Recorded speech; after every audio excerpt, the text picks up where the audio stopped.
A disaster of a fourth inning left the Mavericks trailing the Martha's Vineyard Sharks by 6 runs. Find out if the Seacoast had enough in the tank to come back from the deficit. Maverick Spotlight has the highlights right now. And it just so happens to be Shark Week on the Discovery Channel. Thank you, Jules, for that reminder. And the Mavericks appropriately playing host to the ferocious Fish. Mavs leading the season series 3-2 and looking to add another W. Clay Ardisser doubles to right in the first inning. Hogenkamp scores from second. Mavericks jumping out to an early 1-0 lead. They're not done there. DelDebbio plays one to the right side of the infield, does just what he needs to score Lynch from third base, pushes the lead to 2-0. And on the hill for the Mavs today, it was right-hander junior from UMass Lowell, Garrett Cole. In his first start of the season for the Mavericks, he was dealing in the beginning. Strikes out Donnie Cimino to open the second. Retired 9 straight after allowing an infield hit to the leadoff man in the first. But trouble in the fourth inning, bases loaded with 1 out. Mavericks have a double play setup. tailor-made, no. Too much sun out there at second base. White never saw the throw coming. It scoots into right field. 2 runs come around on the play. And instead of being out of the inning, now the Sharks, they get big man Davidson Figueroa. He punishes that ball to right field, way onto the tennis courts. A 3-run home run, his first of the season. Sharks blow it open. They lead 6-2. They would lead 8-2 before it was all said and done in that inning. This team's proven to come back, and certainly with swings like that, Buck McCarthy hits it pure, strokes one to left center, left the park in a hurry, and gets the Mavericks back to 8-4, the deficit. And we go to the 5th, TJ Lynch up with Curtis White on third. He drives one up the middle. It's a fielder's choice. White scores. It's another RBI for TJ Lynch. That brings us to DelDebbio. He's swinging the bat very well. He gets a hold of that one, just stays in the ballpark. Hogenkamp's going to score from third. It's 8-6 the score. And it would be Buck time again, looking to take the lead back with 2 men on. And it takes Tad Gold all the way to the wall, where he comes up with the catch in right center. The inning is over. Buck McCarthy just misses the home run that time. Really swinging the bat well in this game, though.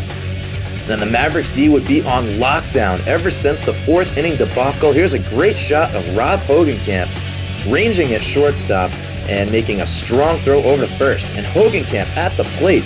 He's been hammering the ball lately, just under 500 in his last 4 games with 2 home runs, chalk up a double, or the St. Louis man puts himself in scoring position. And Hogenkamp would later score, and you can guess, RBI coming from TJ Lynch. He singles right between first and second base, his favorite spot. 20 RBI in 15 games, 8-7 the score. Then back to DelDebbio, continuing his hot day at the plate. Quick hands on that batter, smashes one down the line. Lynch holds at third. It's a stand-up double for DelDebbio with 2 outs. Mavericks with the bases loaded now, looking to bust it open and take the lead back, but Keegan Pafford, broken bat, flies out on the first pitch, and it's still 8-7. We go to the top of the 8th. Sharks with a runner on third, trying to squeeze him in. Not on Sheriff Jonathan Salcido's watch.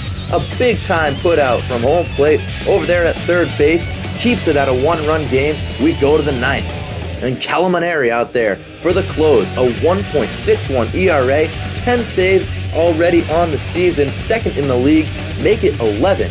He faced the meat of the Mavericks order, and Hoyt, Lynch, Ardisser, and DelDebbio, no problem at all. DelDebbio flies out, and the Mavericks fall to the Sharks 8-7. Looking at the box score, Buck McCarthy, as we mentioned, gets his 6th home run of the season.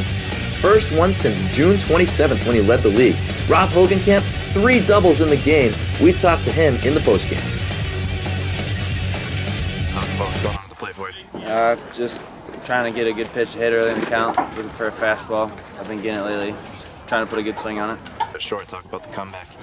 I think everybody was just trying to, get a good pitch to hit, and we were seeing the ball well, hitting it well, but just came up a little bit short at the end there. But just gotta keep grinding, see if we can make the playoffs. And after 2 losses by the Raging Tide on Monday night, the Mavericks still with a realistic shot here at making the playoffs in the last 4 games. It's going to be a tough battle from here, as you can see, trailing the Raging Tide by just 1.5 games in the standings, hanging on to that last playoff spot. But they'll need some help now from the Torrington Titans, who are a half game ahead in 7th place. Well, folks, that's going to wrap things up for tonight's show. Another tough loss here from Leary Field. Mavericks follow the top team in the league in the Martha's Vineyard Sharks, but they march on, continuing with this schedule. Less than 6 games left for the Mavericks as they push towards the playoffs. Continue to follow us on the website, seacoastmavericks.com. Craig Riotto signing off on another episode. Enjoy the rest of your week.